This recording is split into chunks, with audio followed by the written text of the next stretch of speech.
Hey everybody, Steve Fretzin, and you are listening to, I don't know, what is this? What is this anyway? What is this called? Let's see. It's the Be That Lawyer podcast, everybody. You know that. You've been listening for a long time. We've got 530 episodes. Hopefully you've checked out the new show, Be That Lawyer Coach's Corner with Steve Fretzin. And while I love interviewing people like Ed, how you doing, Ed? I'm doing well, Steve. Thanks for having me. Yeah. And you guys are going to get so much out of today. It's going to blow your mind. No pressure, Ed. But I think there's also a part of lawyers that want to hear from me directly about what am I doing with my clients? What am I teaching them? How am I helping lawyers directly build their books of business and be their, be their best selves and live their best lawyer lives? So check that out. Go to my other channel, Be That Lawyer Coach's Corner, and check out that podcast. And if you love it, give it a kind review like you do with this one. So appreciated, everybody. But let's jump in. And there's lots of great quotes that we give on this show. This is a great one as well from Conrad Hilton. It's success seems to be connected with action. Successful people keep moving. They make mistakes, but they don't quit. And I love that. So welcome to the show, Ed, and tell us a little bit about that quote. I love that quote because if you like sports or hockey, which is my sport, ultimately, right? You see the people who are successful are always out there practicing. They're always out there doing something. They keep moving, even when it looks like the play isn't going to come to fruition. They stay with it, right? Yeah. And so ultimately, that is what I've found anyway for successful businesses and business owners is what they do. And we all get hit and smacked around a little bit, but you just got to get up and keep going. Yeah, that's it. That's it. I mean, and I was saying the other day, like, it's what defines us as humans. It's what defines us as success. There's no one that's been successful that hasn't been knocked down, that hasn't had to struggle, that hasn't had to claw and scratch to get to where they are. That's just not how it happens. And people that are handed things without struggle, I think they find that it might seem easy at first and then they end up in, predicaments later. So Yeah, and don't get me wrong, I don't enjoy struggle in any way. So well, no, but I think it's just that's life. I think if the road was all cleared for us all the time, I don't know what kind of life we'd be living, but it wouldn't have as much meaning because we didn't have to work and struggling and claw for things. So, well, anyway, absolutely. everybody, listen, welcome Ed to the show. And Ed, you are the founder of Alexander Business Law PLLC. And give us a little background. I know we're going to get into a lot of great content today about not only building a law practice, but being in a position to sell it and exit out and all the things that lawyers have they scratch their heads about. So give us how you came to be. So I originally started my career as a systems engineer, and then I went into marketing. And in my role in marketing, I got to interface with the in-house counsel group. I was out there doing deals and whatnot. And I said, this is pretty interesting. Let me go to law school because I think I like the job that they do.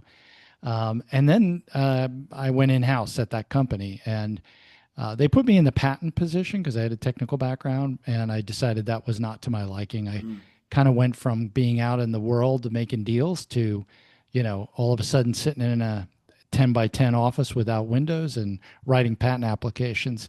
So I decided I needed a change, and ultimately I ended up with a law firm down here in Orlando, and worked with a great group of people. They were wonderful. And then, we went through I wasn't a partner there, but as an associate, I lived through a few partnership breakups and all sorts of problems. And eventually I did some speaking for a lawyer group, and then went to Ackerman. So that was a larger law firm here. And then I was done with that and I started my own thing. So I've been doing this for a little over 20 years as my own thing. So Yeah, yeah. that's awesome. That's awesome. And one of the things that I wanted to ask you about was, the kind of work that you do. Can you just give people sort of an overview of what you're actually doing these days? So primarily it's law firm partnerships and transitions. So, anytime that we're going to bring somebody into partnership in the law firm or somebody's exiting the law firm, or really even if we have a partnership dispute, so kind of that idea of the law firm that's owned by multiple people, that's on that side. And then we also help lawyers exit their practices, whether they're solos or in a partnership arrangement. Yeah. And how did you get into that? So I was a business lawyer for my entire career, transactional business lawyer. Way in the early stages, I did a little commercial litigation. It really wasn't my thing, but the firm needed some help in commercial litigation, so it was a natural for me to start doing that. And along the way, I started doing these deals where, there would be a partnership agreement for a law firm, or there would be, somebody who's retiring, and what are we going to do? And then I had some that actually sold their law firm, and so I really have always loved the business of law. So it really fit nicely with my interests, and I was just enjoyed it. And I guess one day I woke up and said, "Hey, there's a niche here. Let me delve Yeah. into that." Yeah, the riches are in the niches, as they say. The other thing I've said on this show that people have heard and maybe had a little chuckle to themselves, and I think you did too, was no ship sinks quite like a partnership.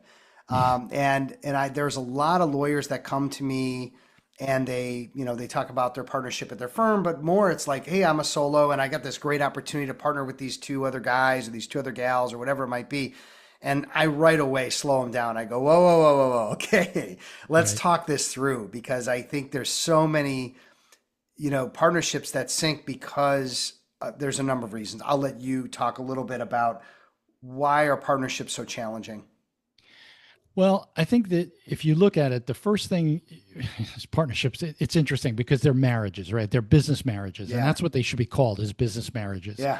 And so, if somebody said to you, "Oh, hey, listen, I've seen you around. Let's get married," right? You'd be like, "Well, yeah, I think I need a little bit more than that, How right?" much do you make? So, but yet we don't think anything of it when it comes to, law or business partnerships. It's like, oh, let's get together and we'll figure this thing out. No, no, that's not really a good idea. Yeah, And then, people, when they decide they want to be in a partnership, something comes over them. It's like the honeymoon, right? We don't want to rock the boat. We don't want to say anything. And so what happens is the miscommunication starts pretty early, and then it becomes very difficult to correct that. yeah, So the number one problem, well, I should say two problems, but the number one problem going into a partnership is the lack of really a strategic reason that everybody can state and everybody's agreed upon. The second problem is when you're in a partnership and you don't talk. And so, those for me are really key issues that we see yeah, all the time. yeah. And I feel like you're so right that it's like, hey, this person does this and I do that, and we really like each other. Let's do a partnership. And I'm like, yeah, that's like, okay, why don't you have a little bit of a phase where you work together, or maybe you guys share an office suite or do something. Don't jump in so fast. I think it can just, I can't tell you how many lawyers come to me that are in bad partnerships, and then you got to deal with all the BS of getting out of it and Right. in the financials and the arguments and just that's why there's a whole area of law of legal of what is it called, business divorce, right? Right. Just dealing with that stuff. Yes. And It's interesting to me how they'll do that. I think the philosophy piece, right? So, oh yeah, let's we're in the same practice area. We can maybe share expenses or whatever the reason is. There's so much more behind it because you may have a completely different philosophy in your practice, right? You may want to, hey, I want to have a life, so I'm going to hire associates and I'm going to delegate work and I'm going to create a business. Or on the other hand, your partner might say, no, I'm perfectly fine being a technician and just working and working and working and billing my own time and making money that way. So, you got to be on the same page on that and many, many other issues. so then what would you say are the best reasons for someone to, we're going to get out of the big firm and the mid-market firm conversation. We're talking small firm and solo. Like what are the main reasons why a lawyer should partner with someone else? And then if so, how do you vet and what's the time frame and what's the way that should be done properly?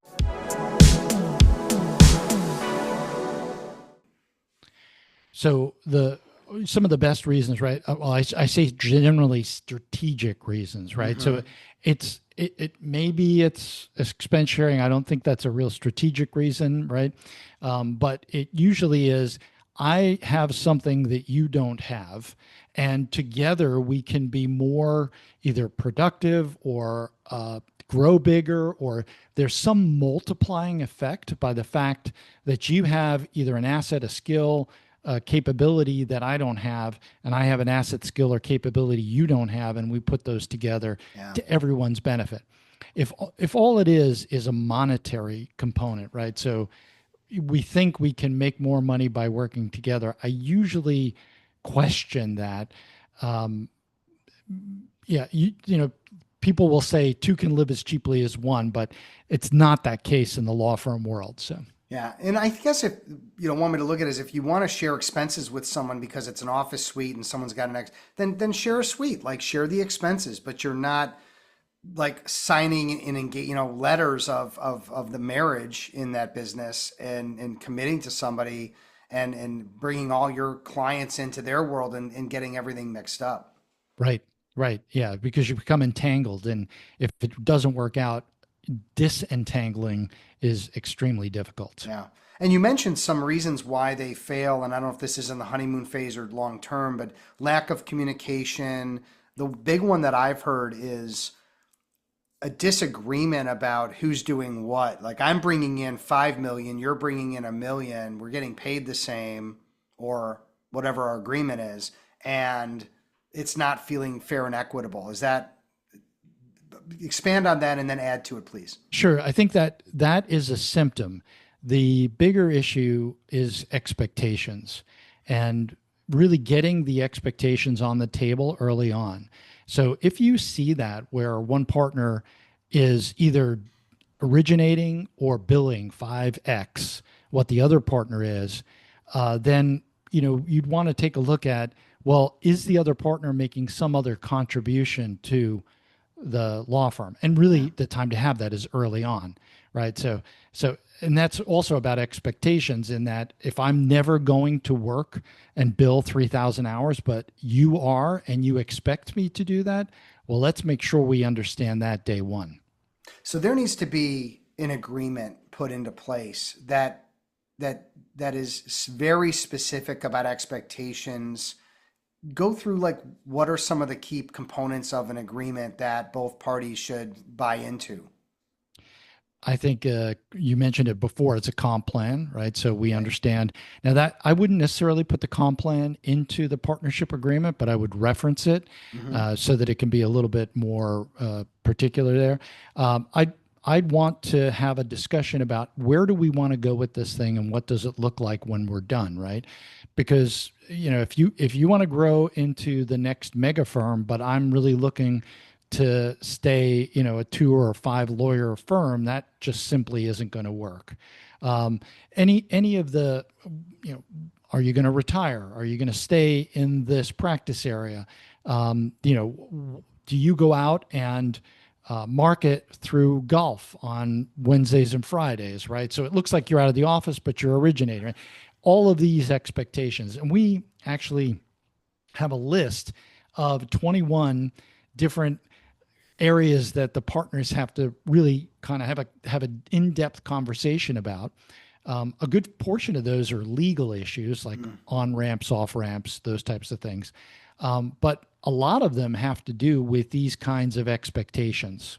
Why it's so important for them for lawyers listening to understand having someone in their corner like you to walk them through this and to help them through this versus trying to, as lawyers tend to do it on their own. We'll figure it out. And then they end up in a terrible, terrible situation where this friend of theirs is now an enemy and they're having this terrible divorce. Hey, everybody, you ever wonder why top executives and athletes are so successful? It's typically because they have a coach, someone that is looking at them from the outside to identify their gaps, identify their potential. That's what I do. I'm Steve Fretzin, and I'm here to help you be that lawyer. If you're interested in a free consultation, click the link below and we'll get together and we'll identify where you can make improvements to be that lawyer.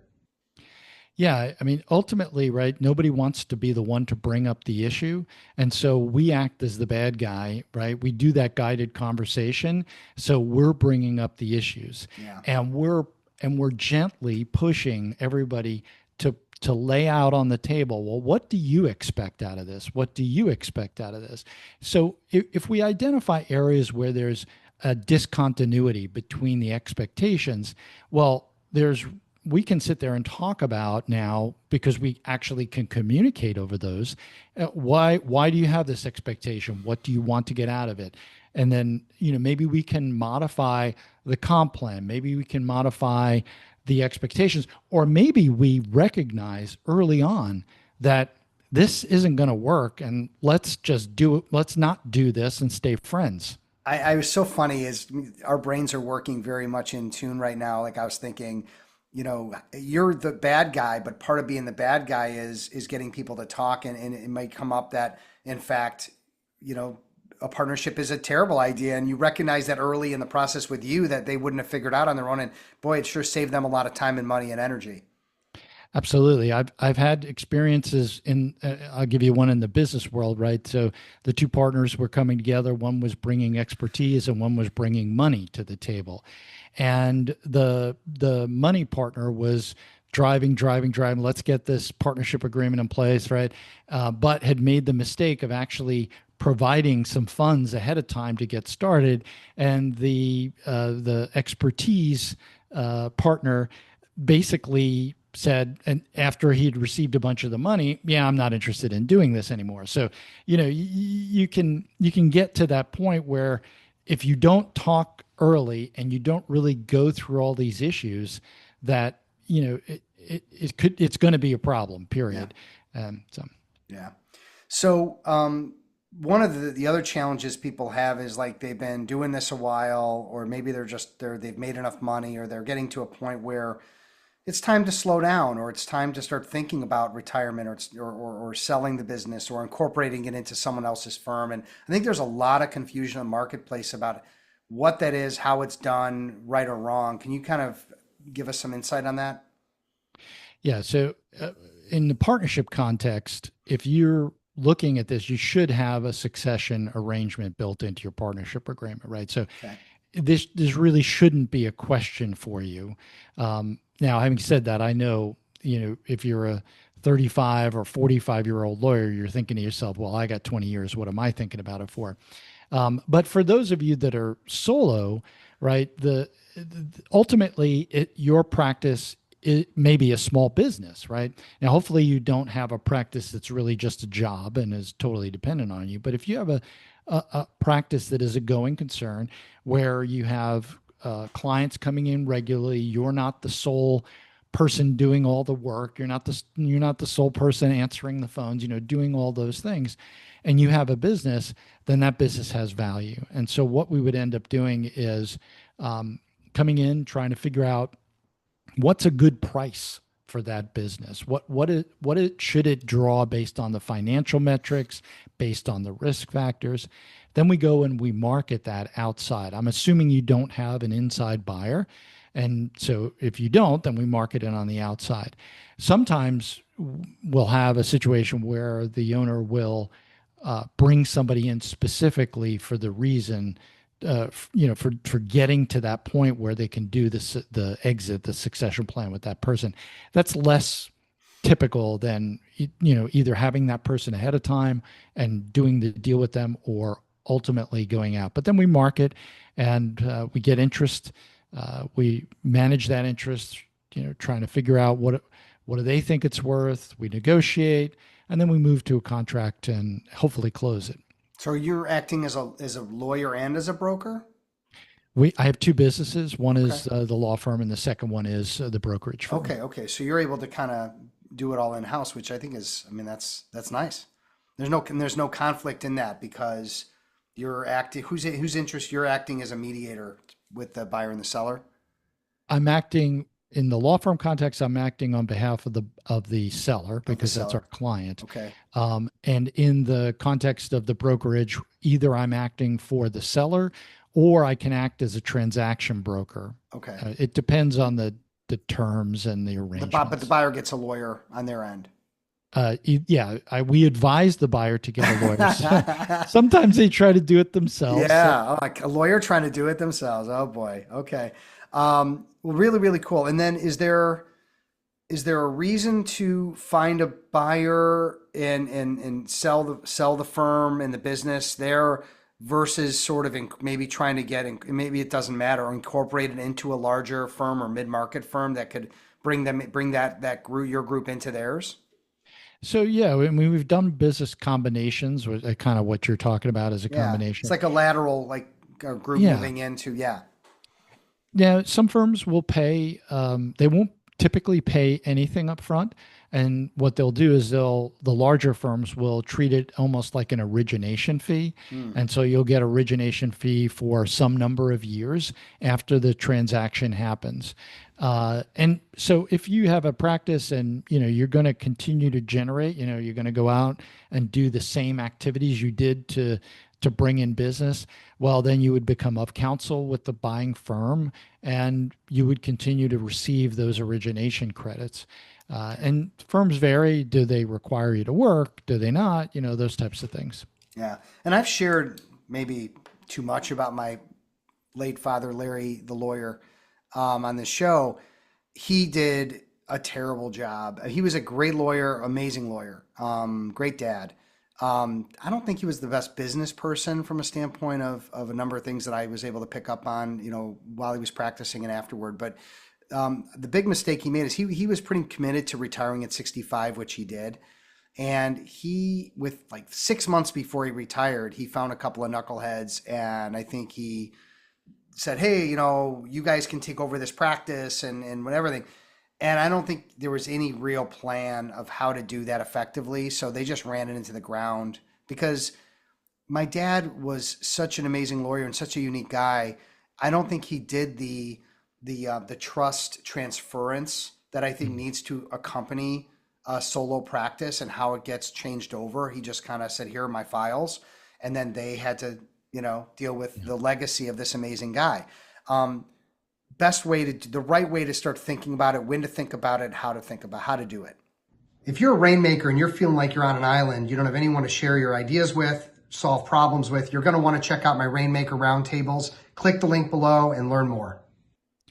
Yeah, the best. So 6 months is just way too short, right? That is the problem you had there. Yeah. Number one, and number two, what I do, I call it transferring the personal goodwill because it's really your dad had goodwill in the community, and so that requires that the seller, number one, remain as of counsel to the firm, Mm-hmm. so that they can be on the letterhead and they can really go out and promote the buyers. And that's what has to happen because Mm-hmm. most lawyers get their business through referrals, right?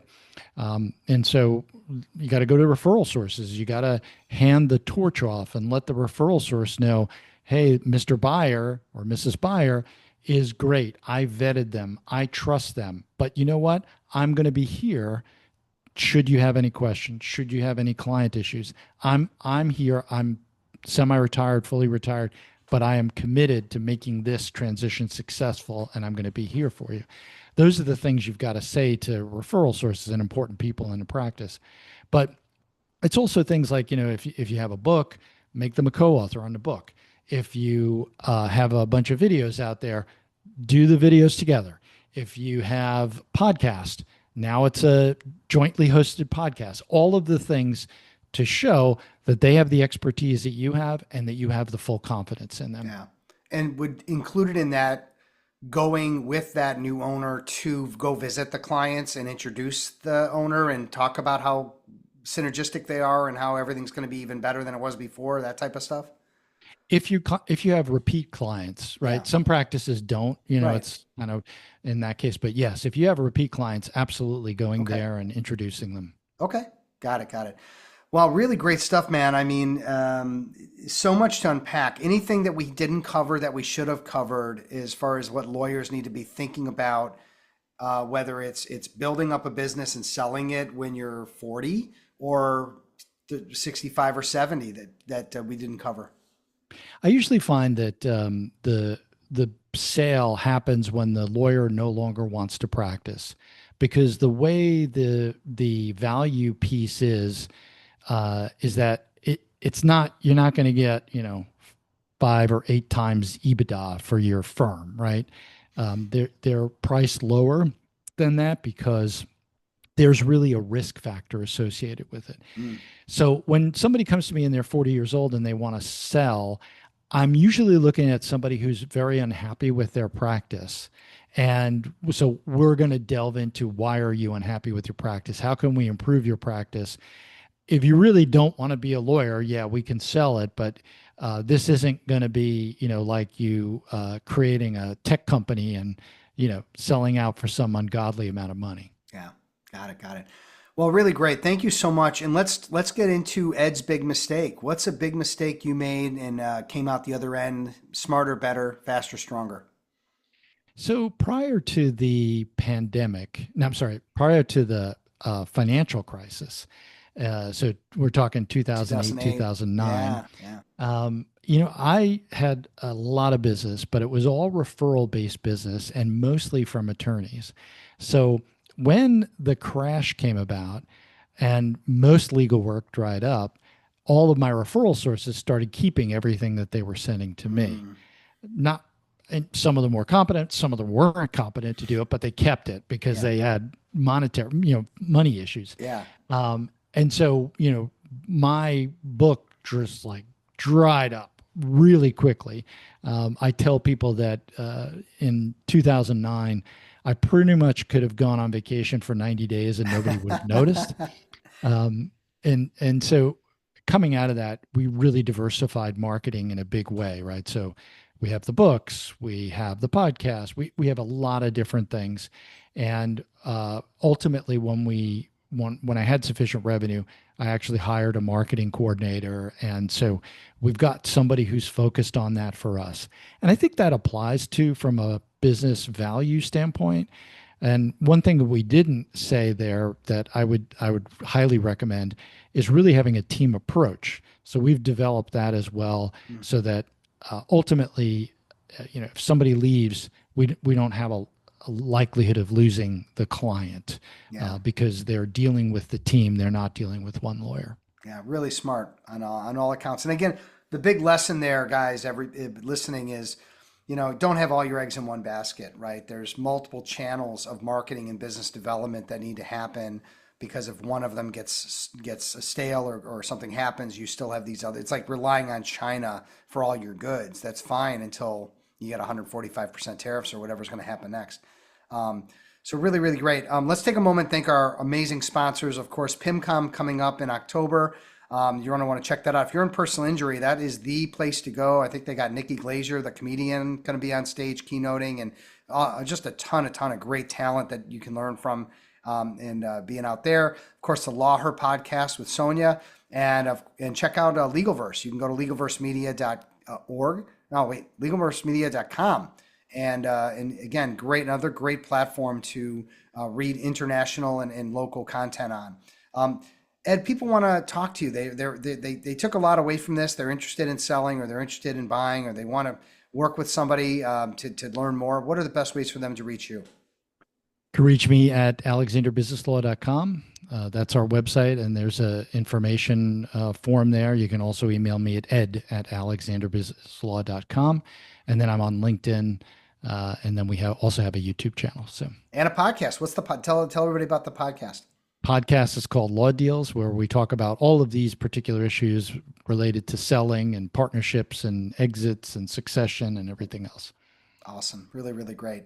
Well, thank you so much. This was wonderful. And everything I wanted to get out of this interview, give or take, I got. And I'm just, again, hoping that people really think ahead before engaging in a partnership, before deciding to retire and blowing through, what could be a lucrative arrangement. And not engaging an expert. I mean, again, I get it. You're the expert in law, but as you know, everyone's, niching down. Everybody's got their angles. And if I'm going to have brain surgery, I don't think I want to hire my general physician, right? Right. Right. Okay. Thank you, Steve. It was a great Thanks, Ed. conversation. Yeah, Appreciate it. thank you, man. Appreciate you. And thank you, everybody, for hanging out with Ed and I for the last 30 or so. Take it to heart and help you to be successful, be that competent, be that organized, and be that lawyer, everybody. Take care, be safe, be well. We will talk again soon. Are you ever curious what's really holding you back in business development? Sometimes it's hard to see the label from the inside of the bottle. I'm Steve Fretzin, and I can help you grow your book of business. Get a 30-minute free consultation with me. We'll identify gaps, identify your potential, and let's take it to the next level so you can be that lawyer. Click the link below for a free consultation.